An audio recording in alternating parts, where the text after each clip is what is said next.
Or it'll probably not be remembered as an Irish League classic, but the important thing is to get away with 3 points. Yeah, absolutely, and I think I knew coming into today's game with the aches and pains that we had and the way that we had to flip the squad and suspension and everything that goes with it. We're down to the bare bones. We've only 5 on the bench, one of them being young Lewis Nevin at 16. So we were right down to the skeleton and probably had to pick a formation and find a team where we could get our strongest players on the pitch. And credit to the lads, it wasn't pretty. I don't think none of us ever expected it to be pretty, but what we wanted today was patience, a clean sheet, and ideally to take our chances when they come. For me, Carrick have a few extra chances that I'd rather they didn't have. Chris pulls off a great save there at 1-0 after the penalty miss. But all in all, we have to be more than happy with our day's work. 4 changes from the Linfield game, but I suppose it's nice to see, the likes of Stevie O'Donnell getting back, and Ennis getting a good game under the belt. They've waited patiently, and Stevie's been working away, and although Stevie's been back fitting and training, he's probably still back slightly early, and particularly with a lot of games coming in quick succession, I was nearly holding him back for the reason that you knew there'd be a game like this that would be needed, and what we didn't want to do was something stupid like fire him into games where he possibly looks like their injury happening again. So it was a big 90 for him today. I'm sure he'll be tired boy for the next couple of days, but great to have him back now in an area where it gives us that strength, and great that we're Skipper back. Yeah, and Lyndon, he slotted into the midfield well today as well. Yeah, and I've said it for years, and the model I suppose that we have to work off with budget and everything else, that we're never going to have a squad really over 20 players, and that's quite clear moving forward.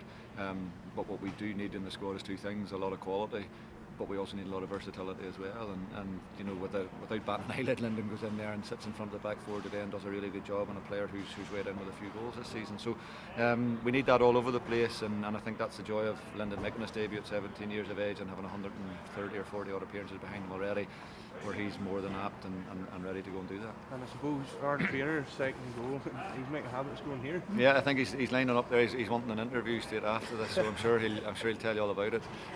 But no, it's great. It's great for Oran, and again, he was playing a slightly different role today, and again took him a wee bit to get used to, but again, when he did get used to it, then I thought he was solid as well. And nice to see again him popping with goals. We've talked about it in recent weeks. It can't always be strikers or whatever else you're winning with goals. It's got to be from all around the pitch, and good to see him in it with another. And obviously Glenavon on the Saturday, it's going to be a tough cup day. Yeah, big time, and particularly tough. And then I think coming off the back of the 2 weeks that both clubs have had, it's going to make it a real battle. So it's important now. We've all the food and everything in, and the recovery starts now, and one big last effort. I know you mentioned there's a European slot actually removed this year, so Irish Cup holds more importance than ever. It's huge. It's huge for everybody, and with that, it makes it a massively important game. And it would be nice to come into this game with a normal Tuesday, Thursday, or a normal week, if you know what I mean.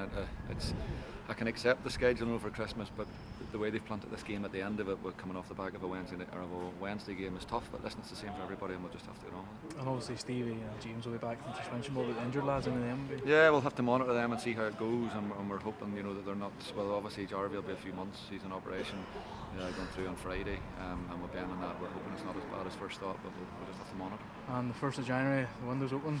Can you expect any movement anytime soon? It would be nice. But again, we're probably at a position where it's probably it's one in for one out sort of a thing. We're not at a point. We made a lot of changes in the summer, and we had to.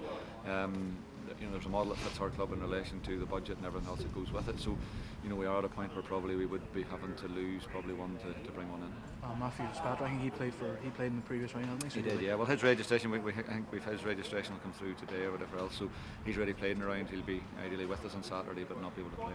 I suppose the fans, sort of wonder what's happening with him. He's been down training and he's down trained a couple of nights, yeah. But because he's played in the cup for them today, nobody can play. I think the rule is that you have to be signed 12 o'clock the day before. So normally, say if it's the start of the season or even in August, if you want to sign a player to play on the Saturday, it must be that you've signed him at 12 o'clock. The registration must be through at 12 o'clock on the Friday. So even for today, nobody can play today because the window wasn't open yesterday, if you know what I mean. So today was never an option for him, and Saturday's not an option because he's cup tied. So again, it will be the following week before he really joins us in earnest.